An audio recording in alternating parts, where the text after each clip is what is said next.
Mga helmet, meron tayong meet up, tapos shipping. So, pagsasabay na natin yan mamaya. Let's go!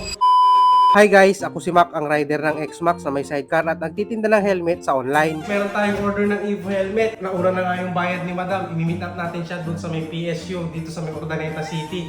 Kaya samahan niyo ako. Sobrang salamat sa Diyos talaga dahil di niya tayo pinapabayaan at laging merong nag-order sa atin sa online. Mapa-meet up man yan, delivery or shipping. Bali eto, chinecheck ko na nga yung order ni Madam. Ito yung i-meet up natin mamaya dito sa may PSU Urdaneta City. After ko ang ma-check itong order ni Madam na helmet, i-ready ko na nga itong box at nagbigay na din ako ng free balaclava para may isusuot na si customer sakaling gagamitin niya na itong helmet. Bali, ireregalo nga pala ni Madam itong helmet. Abay, sana all na lang talaga nireregaluhan. Uy!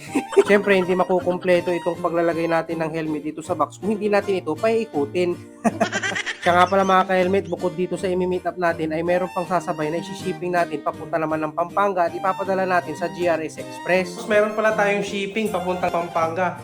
Itong Evo Tourer na glossy black, size XL. Yan, papaship natin to through GRS. Opo mga ka-helmet, pwede tayo mag-shipping nationwide through GRS Express. Yun nga lang mga ka-helmet, sagutin nyo yung shipping fee tapos payment first tayo. Pero wala naman kayong dapat ipag-alala dahil legit seller naman tayo since 2018 pa. Kaya wala kayong dapat ipag-alala pero make sure lang na dito kayo sa Facebook page natin nakikipag-transact. At para masigurado, open naman ako for video call para masigurado kayo. Mga ka-helmet, meron tayong meet up tapos shipping. So pagsasabay na natin yan mamaya.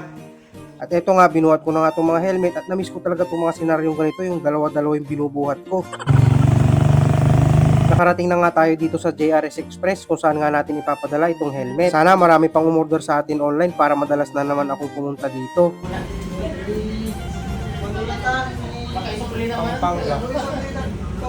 Way back kasi nung 2023 at 2024, lagi ako dito sa JRS Express at madami akong pinapadala sa kanila kaya naging suki na nila ako. At ito nga pala mga ka-helmet, yung shipping pinababayaran ng customer natin, 276 papuntang Pampanga. O diba ang mura lang, tapos 2 to 3 days darating na yung helmet, door to door na i-deliver yan. Dito na tayo sa 7-Eleven malapit sa PSU. Ngayon yata si customer natin, nag-aantay. Bigyan na natin yung helmet niya.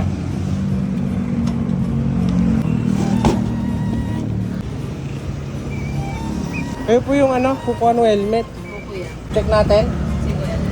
Bali, dinouble check pa nga ni customer yung helmet para masigurado na walang problema. Siyempre, karapatan pa rin naman ni customer natin na i-double check pa rin yung helmet na dinideliver natin. Pero para sa akin, mas okay din yun para at least wala na siyang reason para ibalik yung helmet, di ba?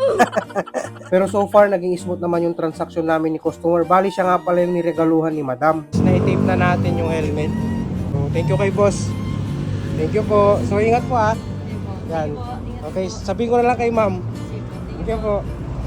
So yan, successful yung delivery ulit natin. Sa mga gustong order ng Evo helmet guys, mag-message lang kayo dito sa ating Facebook page.